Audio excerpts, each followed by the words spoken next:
जय श्री कृष्णा।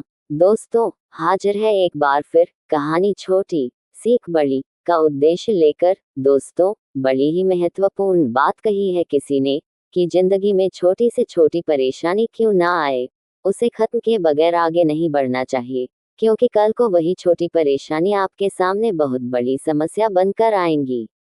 इसलिए इन छोटी छोटी परेशानियों को हल करने से आपको अनुभव मिलता है, और जीवन में अगर कोई बड़ी परेशानी भी आए तो आप उसे आसानी से हल कर सकते हैं। दोस्तों, आज की कहानी है एक राजा की, जो एक लंबी यात्रा के लिए निकलने वाला था। तो सारे प्रजा के लोग राजा को नाव तक छोड़ने के लिए आते हैं। उन लोगों में से एक आदमी राजा के पास आकर कहता है कि महाराज, जब आप जंगल से होते हुए जाएंगे तो आपको वहां एक छोटे कद का आदमी मिलेगा, और वह आपको लड़ने के लिए चुनौती देगा। उस आदमी को आप जान से मारे बिना आगे मत बढ़ना।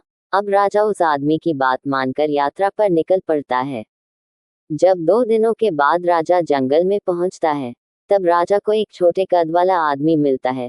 उस आदमी ने राजा को लड़ने के लिए चुनौती दी, पर राजा तो महान था, उसने उस छोटे कद वाले आदमी के साथ लड़ाई शुरू कर दी।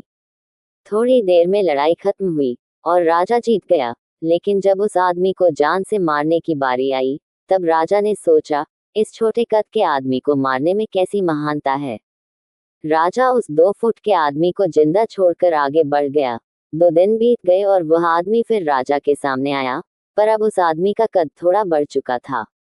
उसने फिर से राजा को लड़ने के लिए चुनौती दी, और राजा ने उसको स्वीकार भी किया। लड़ाई शुरू हुई, और जब लड़ाई खत्म हुई, तब राजा फिर जीत गया।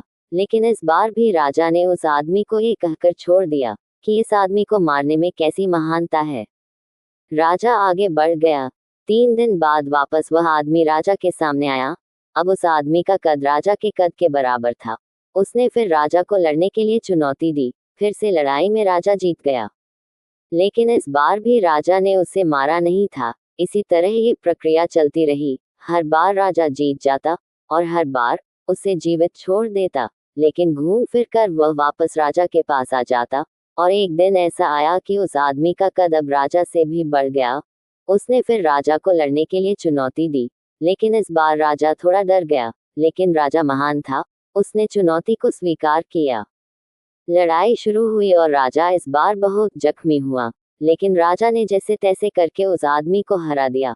पर इस बार राजा ने उस आदमी को जिंदा नहीं छोड़ा, उसे जान से मार दिया।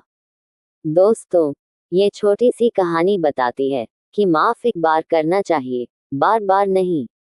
दया का पात्र वह है जो दया के काबिल हो। यदि शत्रु को समय रहते समाप्त नहीं किया, तो वह आपको भी समाप्त कर सकता है। दोस्तों, कहानी अच्छी लगी हो तो वीडियो को लाइक, शेयर और कमेंट में जय श्री कृष्णा जरूर लिखें, और हमारे चैनल को सब्सक्राइब अवश्य कीजिएगा। धन्यवाद। जय श्री कृष्णा। हरि हर।